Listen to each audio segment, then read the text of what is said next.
আসসালামু আলাইকুম বন্ধুরা, ব্যাংক থেকে কিভাবে বিকাশে টাকা নিতে হয় সেই সম্পূর্ণ প্রসেস দেখাবো আজকের এই ভিডিওতে। তো আপনার যদি ব্যাংকে একটা অ্যাকাউন্ট থাকে তাহলে আপনি ঘরে বসেই আপনার হাতে থাকা স্মার্টফোনের মাধ্যমে সেই ব্যাংক অ্যাকাউন্ট থেকে আপনার বিকাশে টাকা ট্রান্সফার করতে পারবেন। আপনাকে তার জন্য আর ব্যাংকে যেতে হবে না। তো কিভাবে আপনি ব্যাংক থেকে বিকাশে টাকা ট্রান্সফার করবেন সেই সম্পূর্ণ প্রসেস দেখানোর জন্য এখন আমি চলে যাচ্ছি আমার মোবাইল স্ক্রিনে। তো আপনার যদি ইসলামী ব্যাংকে একটা অ্যাকাউন্ট থাকে তাহলে অবশ্যই আপনার সেলফিন অ্যাকাউন্ট রয়েছে। আর যদি সেলফিন অ্যাকাউন্ট না থাকে তাহলে গুগল প্লে স্টোর হইতে সেলফিন অ্যাপস ইনস্টল করে সেলফিনে একটা অ্যাকাউন্ট খুলে নেবেন। এরপর আপনি যখন সেলফিন অ্যাপসটি ওপেন করবেন হোম পেজটা এরকম দেখাবে। এখানে 2 নম্বরে যে অপশন রয়েছে ফান্ড ট্রান্সফার, এই অপশনে ক্লিক করবেন। এরপর আপনার সামনে এরকম পেজ ওপেন হবে। এখানে যে অপশনগুলো রয়েছে এর মধ্যে যে কোনো অ্যাকাউন্ট যদি আপনার থেকে থাকে তাহলে আপনার ব্যাংক থেকে খুব সহজে এই অ্যাকাউন্টগুলোতে টাকা ট্রান্সফার করতে পারবেন। তো আমি যেহেতু আমার ব্যাংক অ্যাকাউন্ট থেকে বিকাশে টাকা নেব সেজন্য এখান থেকে বিকাশ সিলেক্ট করলাম। এরপর এখানে বিকাশ অ্যাকাউন্ট নাম্বার দিতে হবে। আপনার যে ফোন নাম্বার দিয়ে বিকাশ অ্যাকাউন্ট খোলা রয়েছে সেই ফোন নাম্বার এখানে লিখে দেবেন। এখানে ফোন নাম্বার লেখা হয়ে গেলে নেক্সট বাটনে একটা ক্লিক করবেন। এরপর আপনার সামনে এরকম একটা পেজ ওপেন হবে। উপরে কয়েকটা অপশন রয়েছে।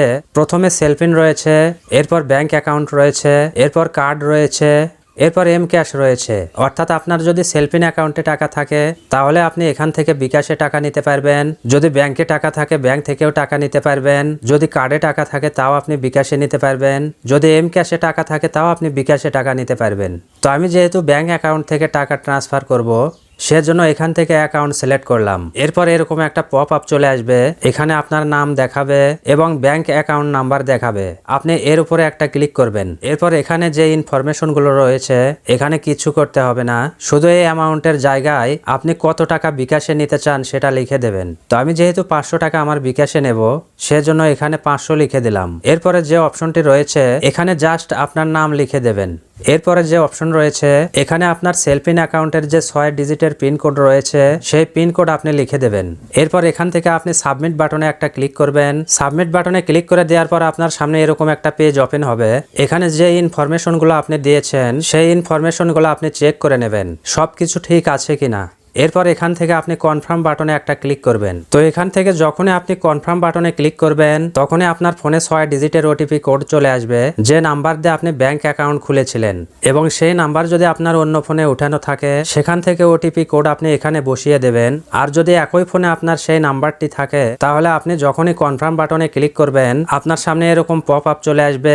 এখান থেকে আপনি অ্যালাউ বাটনে ক্লিক করবেন। অ্যালাউ বাটনে ক্লিক করে দেওয়ার সাথে সাথে অটোমেটিক্যালি ওটিপি কোড এখানে বসিয়ে যাবে।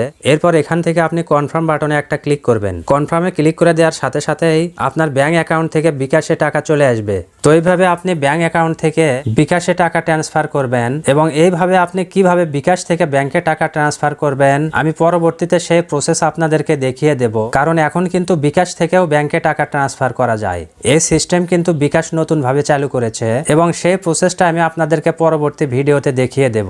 তো আপনারা সবাই ভালো থাকবেন। আল্লাহ হাফেজ।